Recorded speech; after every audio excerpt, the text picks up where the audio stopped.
Tunaanza mzigo mwingine unaitwa Zirum. Sasa leo kulikuwa na wanandoa wawili, Mati na Keti, ambao hawa walitoka mjini wakiwa wanaanza maisha yao ya ndoa, wakaja kununua nyumba pembezoni ya mji. Sasa wakawa wanafanyia nyumba ile usafi, baadapo mpaka jamaa akawa anachoka, akamwambia usichoke mume wangu.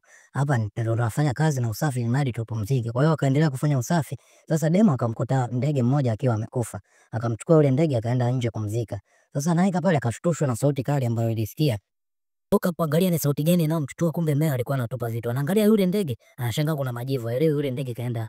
Sasa huko mmea akawa anaendelea kupa vile vitu vya zamani ambavyo vimechakaa. Akakutana na funguo moja. Akaangalia, akaona bora usafi uendelee. Sasa anaangalia hivi kwenye kapiti moja akakuta kama imetoboka vile. Akawa anaangalia.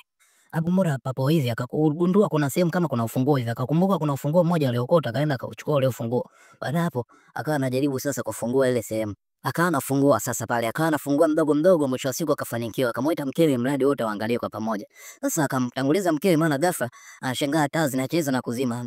Akasema hapa tuangalie shida ni nini kwenye masuala ya umeme. Sasa baada hapo jamaa akasitisha. Usiku akawa anajipongeza na waini baada ya kumaliza usafi. Mradi usiku uende, waangalie siku ya kesho nafanyaje. Akasikia sauti, jamaa akataka kwenda, akapuuzia akasema labda itakuwa kuna kitu amekipanga vibaya kimeanguka.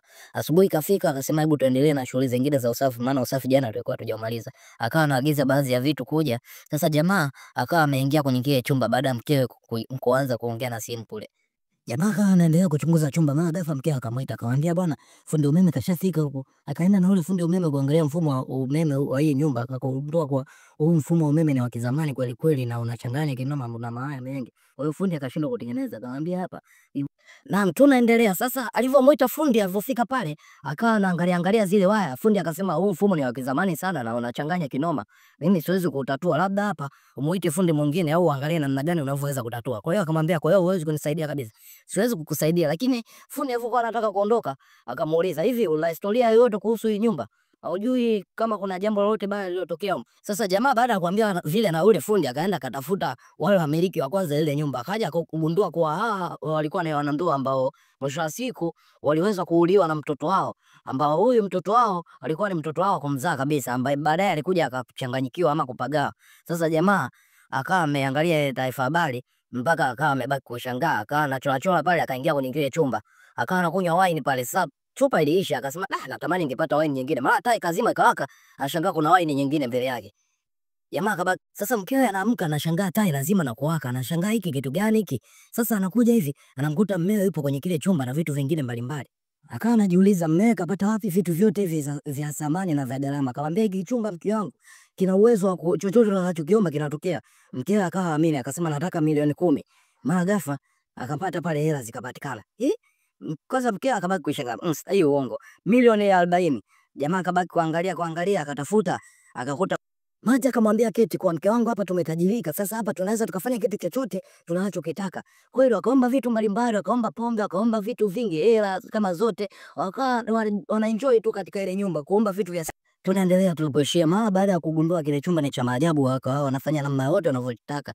Sasa wakawa wamekaa pale wanapanga maisha yao, mipango mikakati ya maisha yao. Baada hapo wakasherekea. Asubuhi kafika baada ya ile sherehe ya jana, baada ya kugundua kule kile chumba ni cha maajabu, demu alikuwa na huzuni sana. Na huzuni yake huyu demu ambaye anaitwa Kate alikuwa na matatizo ya uzazi. Sasa alikuwa hawezi kabisa kuzaa, yani kivyovyote vile. Sasa Mati akamuita na kuja kumsurprise, akamuonesha kitanda cha mtoto, akamwambia hivi tujaribu tena, tunaweza tukafanikiwa hili jambo. Lakini demu akakataa kata, kwa sababu madaktari walimkatisha tamaa kabisa, yani wakamwambia kabisa wewe huwezi, kivyovyote huwezi. Kwa hiyo demu aligoma kabisa kufanya kile kitu, na siku ile akakaa pale akawa amehuzunika. Sasa baada ya Mati kuondoka, demu akaja akashikashika kile kitanda. Baada hapo akaenda kwenye kile chumba. Mati anarudi anashangaa kuna mtoto. Demu ameomba mtoto. Mati akamuuliza Keti, kwa nini umeomba mtoto kwenye kile chumba? Mati alikasirika sana kwa lile jambo lililotokea pale.